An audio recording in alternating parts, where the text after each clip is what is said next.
جو غم سے بچے گا اور غم نہیں اٹھائے گا، خالی روزہ نماز کرے گا، یاد رکھو ولی اللہ نہیں ہو سکتا۔ ولی اللہ وہ ہے جو اللہ کو ناخوش کر کے حرام خوشیوں کو امپورٹ نہیں کرتا، درآمد نہیں کرتا، استیراد نہیں کرتا۔ یہ غذائے اولیاء ہے۔ مدینہ شریف کا یہ مضمون اللہ تعالیٰ نے اس دفعہ مجھے عطا فرمایا کہ اے اختر، غذائے اولیاء پیش کر امت کے سامنے کہ گناہ کرنا چھوڑ دو، تقویٰ کا غم، گناہ چھوڑنے کا غم اٹھا لو۔ یہ اولیاء اللہ کا غذا ہے، غذائے اولیاء بھی ہے اور غذائے اولیاء ساز بھی ہے، اسی سے ولی بنتے ہیں۔ وہ غذا بقائے ولایت بھی ہے، ولایت باقی رہتی ہے تقویٰ سے، اور ارتقاء ولایت بھی ہے کہ ولایت کے درجے بلند ہوتے رہتے ہیں تقویٰ کی برکت سے۔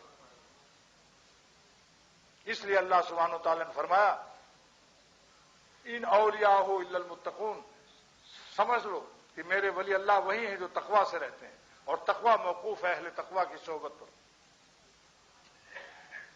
لہذا یہ ابھی رمضان کا مہینہ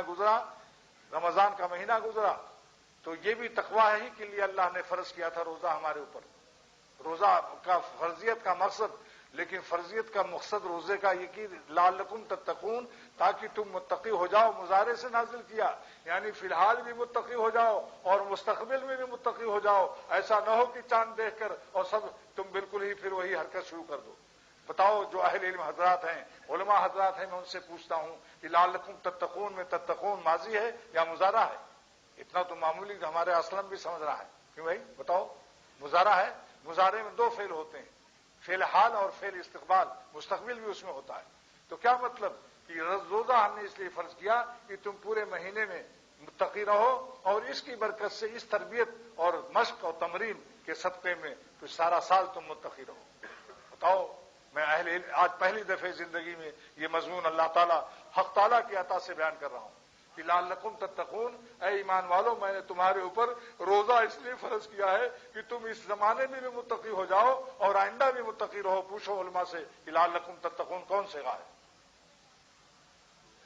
یہ آج پہلا مضمون پہلی دفعہ زندگی میں اللہ تعالیٰ کی عطا سے بیان کر رہا ہوں۔ میرے پینے کو دوستو سن لو، آسمانوں سے میں اترتی ہے۔ اللہ تعالیٰ اپنے عاشقوں کو آسمان سے پلاتا ہے، اور کافر جو ہے زمین والی پیتا ہے، اور وہ پی کر پیشاب لگتا ہے اس کو، اور ان کو پی کر دل میں اور سینے میں انوار کے دریا بہتے ہیں۔ کتنا فرق ہے منزل من السماء میں اور مخرج من الارض میں۔ زمین سے جو پیدا ہوتی ہے وہ کافروں کو راس آتی ہے، اور اللہ والے آسمانوں سے پیتے ہیں۔